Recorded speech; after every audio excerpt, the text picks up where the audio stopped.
Lucas 20:25 nos habla de que un intérprete de la ley se acerca a Jesús y le pregunta para probarle, para tentarle: Maestro, ¿haciendo qué cosa heredaré la vida eterna? Jesús le respondió: ¿qué está escrito en la ley? ¿Cómo lees? Aquel intérprete de la ley le contestó: amarás al Señor tu Dios con todo tu corazón, con toda tu alma, con todas tus fuerzas y con toda tu mente, y a tu prójimo como a ti mismo. Jesús le dijo a este intérprete de la ley: bien has respondido, haz esto y vivirás. Pero este intérprete de la ley, queriendo justificarse a sí mismo, le dijo a Jesús: ¿y quién es mi prójimo? Respondiendo, Jesús le dijo: un hombre descendía de Jerusalén a Jericó y cayó en manos de ladrones, los cuales, despojándolo de todo y dejándolo herido, se fueron dejándolo medio muerto. Aconteció que pasó un sacerdote por aquel camino y viéndolo, se pasó de largo. Así también un levita, que acercándose por aquel lugar y viéndolo, se pasó de largo. Pero un samaritano, que pasando por ese camino, se acercó a este herido y viéndolo, fue movido a misericordia. Y acercándose, vendó sus heridas, echándoles aceite y vino. Y poniéndolo en su cabalgadura, lo llevó al mesón y cuidó de él. Otro día, al partir, sacó 2 denarios y los dio al mesonero. Y le dijo: cuídamelo y todo lo que gastes de más, yo te lo pagaré cuando regrese.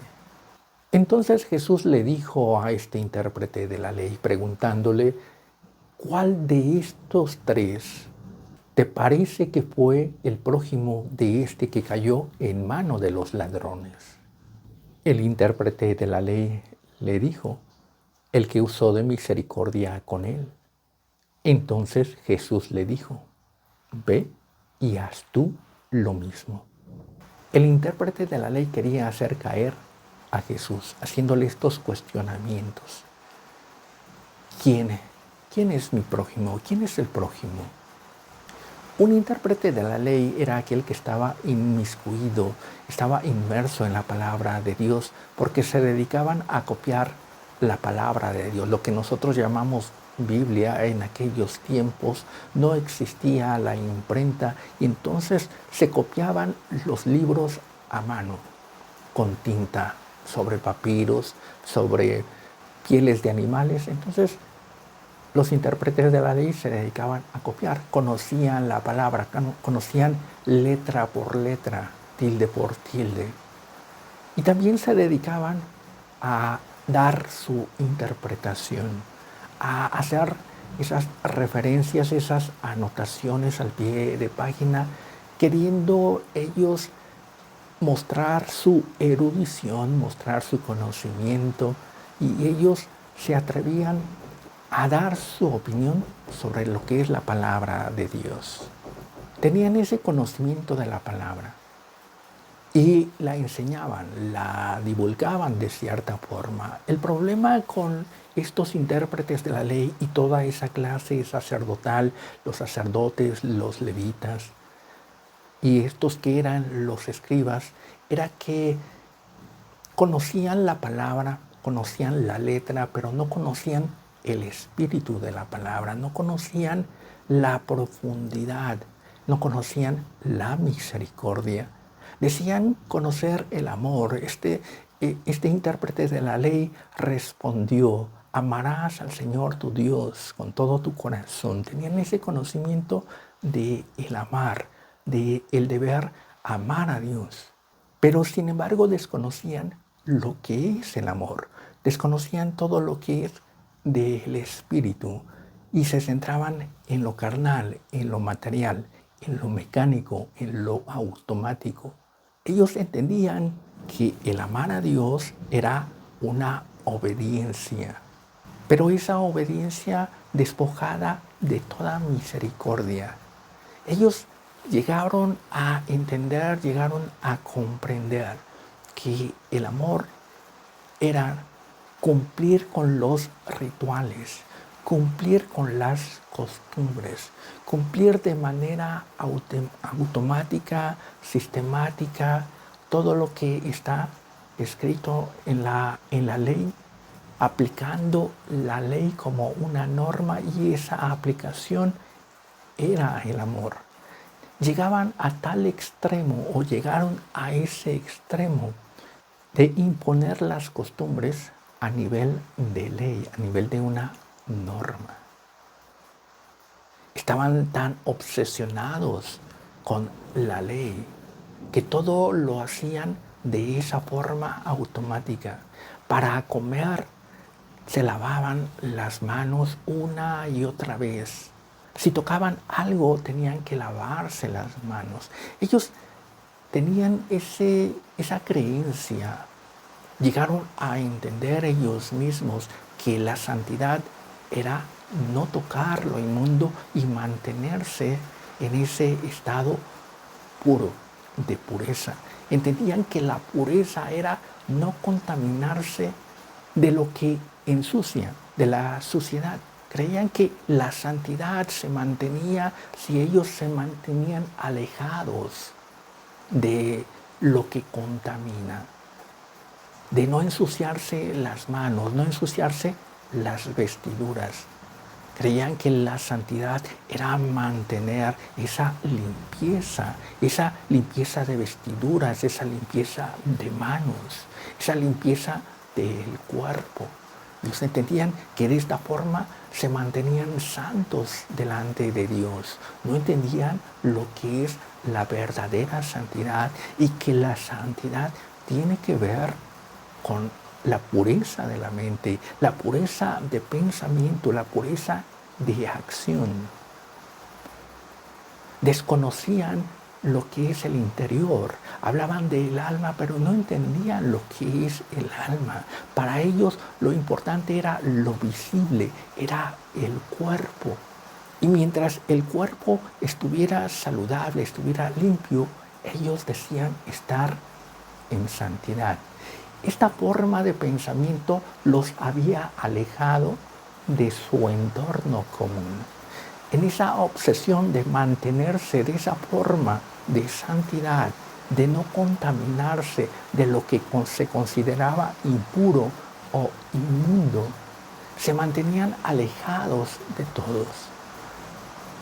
Ese alejamiento les hacía que no tuviesen misericordia, que desconociesen la misericordia y que impusiesen la pureza que ellos creían sobre la misericordia, sobre la ayuda. ¿Cómo es esto? En esa obsesión por la limpieza que ellos consideraban la santidad, les impedía visitar a los enfermos. Porque un enfermo es aquel que está impuro, es aquel que está contaminado. Y si ellos se acercaban a alguien que estaba enfermo, en esa contaminación, en esa enfermedad, ellos creían que perdían la pureza, que perdían la santidad, se contaminaban.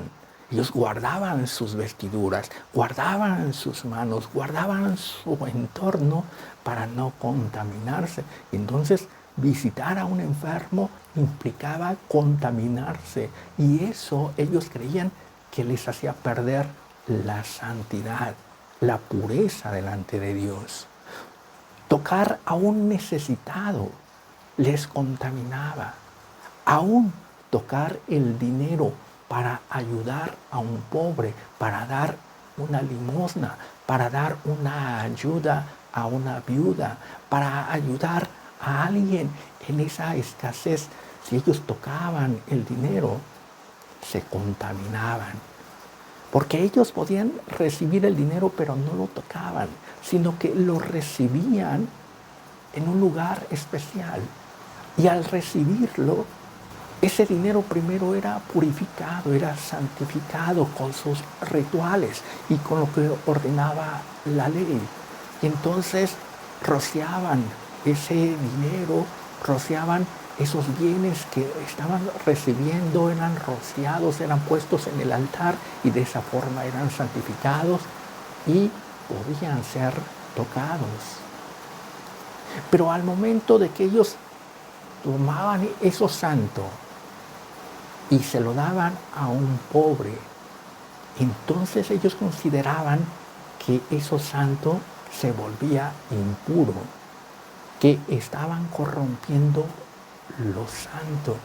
A ese extremo llegaban. Por eso es que decían, no puedo yo ayudar a un pobre, no puedo ayudar a un necesitado, no puedo ayudar ni a mi padre, ni a mi madre, ni a mi familiar, porque yo no tengo bienes que ofrecerles, porque lo que yo tengo está santificado delante de Dios, ya es santo, y no puedo tomar lo santo para darlo a alguien que está impuro, porque ellos llegaban a entender que tomar lo santo y dárselo a un impuro corrompía la santidad y entonces eran corruptores de la santidad.